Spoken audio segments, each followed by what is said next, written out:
देश में यातायात के साधनों में तेजी और बढ़ोतरी के साथ आज के समय में ज़्यादातर इंसानों की यही कोशिश रहती है कि उनका जन्म जिस मिट्टी में हुआ है उनकी देह की अंतिम क्रिया या मृत शरीर को उसी मिट्टी में ही दफन किया जाए। अच्छे इलाज के लिए बिहार और यूपी जैसे राज्यों से रहने वाला व्यक्ति दिल्ली और मुंबई जैसे शहरों में अस्पताल में आता है, लेकिन कई बार ऑपरेशन के दौरान ही उस व्यक्ति की मौत हो जाती है।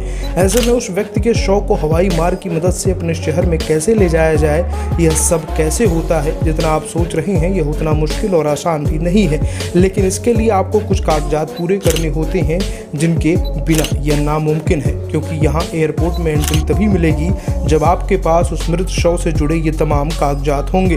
तो बता दें कि किसी भी मृत शरीर को भारत के अंदर एक जगह से दूसरे जगह ले जाने के लिए हवाई जहाज ने अपने अपने नियम कानून बनाए हैं, जिनके आधार पर एयरलाइन आपसे पैसा चार्ज करती है। और कई केसों में ऐसा देखा गया है कि जब मृत शरीर को ले जाने से यही एयरलाइंस मना भी कर देती हैं। तो आइए शुरुआत करते हैं इस जानकारी के बारे में। यहाँ सबसे पहले आपको इन तमाम कागजात की ज़रूरत होती है, जिसमें पहला, जिस भी अस्पताल में व्यक्ति की मौत होती है उस अस्पताल से आप हॉस्पिटल क्लियरेंस के साथ या तो पोस्टमार्टम रिपोर्ट या फिर डेथ सर्टिफिकेट बनवा लें। अगर मृत्यु अस्पताल में नहीं हुई है तो उस केस में आपको अपने नज़दीकी अस्पताल से पोस्टमार्टम रिपोर्ट बनवाना जरूरी हो जाता है।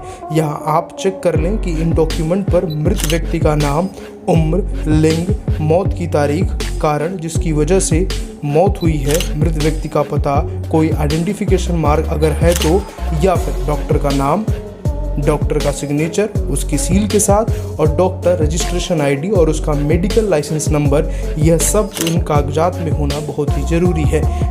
यहाँ अगर अस्पताल ने लोकल भाषा में ये कागजात दिए हैं तो उनसे कहें कि अंग्रेज़ी भाषा में भी वह एक इसकी कॉपी बनाकर आपको ज़रूर दें, क्योंकि कई बार ऐसा देखा गया है कि जिस भी कार्गो कंपनी को सभी कागजात सिर्फ अंग्रेज़ी भाषा में ही चाहिए होते हैं। दूसरा है अनापत्ति प्रमाण पत्र यानी कि NOC, जो कि आपको लेना है उस इलाके के लोकल पुलिस थाने से जहाँ के एरिया के अंतर्गत यह मौत हुई है।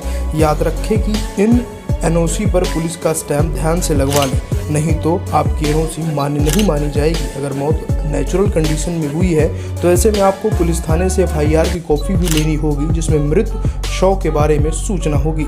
इसके बाद आपको लेना होता है एम्बाल्मिंग सर्टिफिकेट। यह बहुत ही ज़रूरी है। यहाँ आपको यह पता ही होगा कि मृत होने के बाद शरीर डिकम्पोज होना शुरू कर देती है। ऐसे में इस प्रक्रिया को रोकने के लिए एम्बाल्मिंग सर्टिफिकेट ज़रूरी होता है।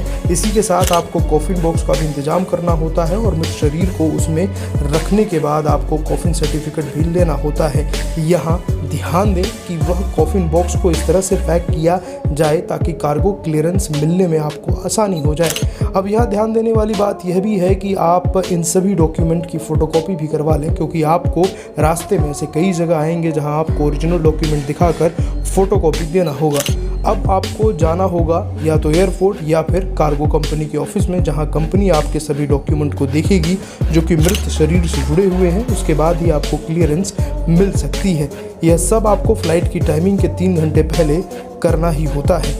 अब यहाँ आपको बता देते हैं कि इस पूरी प्रक्रिया में आपको कितना खर्च करना पड़ सकता है। देखिए, खर्चा डिपेंड करता है मृत शरीर के वजन पर। आमतौर पर यह खर्च 5,000 से 10,000 के बीच में होता है, यानी कि सिर्फ कार्गो का खर्च आपको इतना तो करना ही होगा। इसी के साथ कॉफिन अरेंज करने में embalming service, mortuary charges, mortuary ambulance cost, इन सभी को मिलाकर यह आपको 25 से 40,000 तक का खर्च करना पड़ सकता है। ऐसे में देखा यह भी गया है कि 1000 किलोमीटर तक की दूरी के लिए ज़्यादातर लोग सड़क मार्ग का ही इस्तेमाल करते हैं। तो कैसी लगी आपको यह जानकारी, हमें कमेंट बॉक्स में लिखकर ज़रूर बताएं। और क्या कुछ है क्वेश्चन आपके, हमसे पूछ सकते हैं कमेंट बॉक्स में लिखकर। धन्यवाद।